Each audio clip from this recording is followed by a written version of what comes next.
कर्माबाई श्री कृष्ण की परम भक्त थी। वह बचपन से ही श्री कृष्ण के बाल रूप की पूजा करती थी।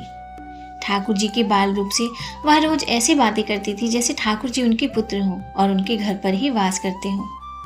एक दिन कर्माबाई की इच्छा हुई कि ठाकुर जी को फल और मेवे की जगह अपने हाथ से कुछ बनाकर खिलाएं। उन्होंने जगन्नाथ प्रभु को अपनी इच्छा बतलाई। भगवान तो भक्तों के लिए सर्वथा प्रस्तुत हैं। प्रभु जी बोले कि माँ, जो कुछ भी बनाया है वही खिला दे, बहुत भूख लगी है। कर्माबाई ने खिचड़ी बनाई थी। ठाकुर जी को खिचड़ी खाने को दे दी। प्रभु बड़े चाव से खिचड़ी खाने लगे और कर्माबाई ये सोचकर भगवान को पंखा चलने लगी कि कहीं गरम खिचड़ी से मेरे ठाकुर जी का मुंह न जल जाए।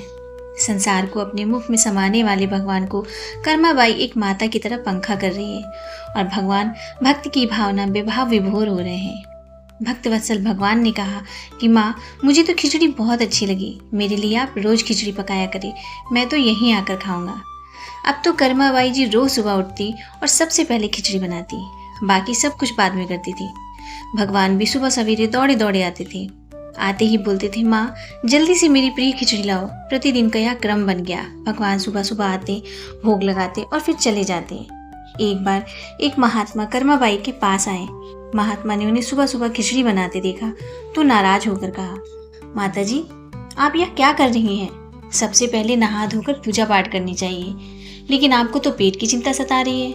कर्माबाई बोली, क्या करूं महाराज, संसार जिस भगवान की पूजा अर्चना कर रहा होता है वही सुबह सुबह भूखे आ जाते हैं। उनके लिए ही तो सब काम छोड़कर मैं खिचड़ी बनाती हूँ। महात्मा ने सोचा शायद कर्माबाई की बुद्धि फिर गई है, या तो ऐसे बोल रही है जैसे भगवान इन्हीं की बनाई खिचड़ी के भूखे बैठे हों।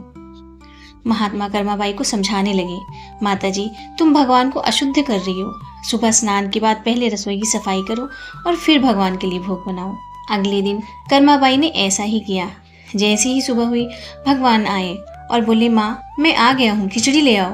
कर्माबाई ने कहा, प्रभु अभी स्नान कर रही हूँ, थोड़ा रुको।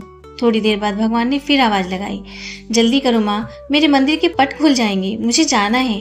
वह फिर बोली, अभी मैं रसोई की सफाई कर रही हूँ प्रभु।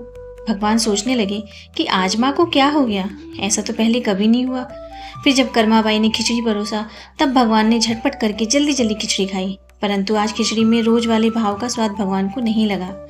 फिर जल्दी जल्दी में भगवान बिना पानी पिए ही मंदिर में भागे। भगवान ने बाहर महात्मा को देखा तो सब समझ गए कि अच्छा तो ये बात है, इसी ने मेरी माँ को यह पट्टी पढ़ाई। अब यहाँ ठाकुर जी के मंदिर के पुजारी ने जैसे ही मंदिर के पट खोले तो देखा भगवान के मुंह पर खिचड़ी लगी हुई है। पुजारी बोले, प्रभु जी, ये खिचड़ी आपके मुख पर कैसे लग गई? भगवान ने कहा, पुजारी जी, मैं रोज मेरी कर्माबाई के घर पे जाकर खिचड़ी खाता हूँ। आप माँ कर्माबाई के घर जाओ और जो महात्मा वहाँ ठहरे हुए हैं उनको समझाओ, उसने मेरी माँ को गलत पट्टी कैसे पढ़ाई।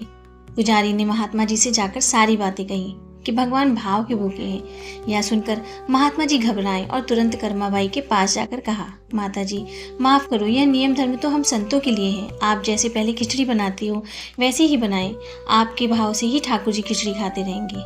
फिर एक दिन ऐसा भी आया जब कर्माबाई के प्राण छूट गए। उस दिन पुजारी ने मंदिर के पट खोले तो देखा भगवान की आंखों में आंसू थे, प्रभु रो रहे थे।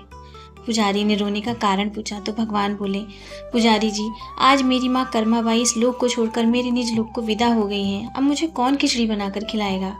पुजारी ने कहा, प्रभु जी, आपको माँ की कमी महसूस नहीं होने देंगे। आज के बाद आपको सबसे पहले खिचड़ी का ही भोग लगेगा। इस तरह आज भी जगन्नाथ भगवान को खिचड़ी का भोग लगाया जाता है। जय जगन्नाथ महाराज।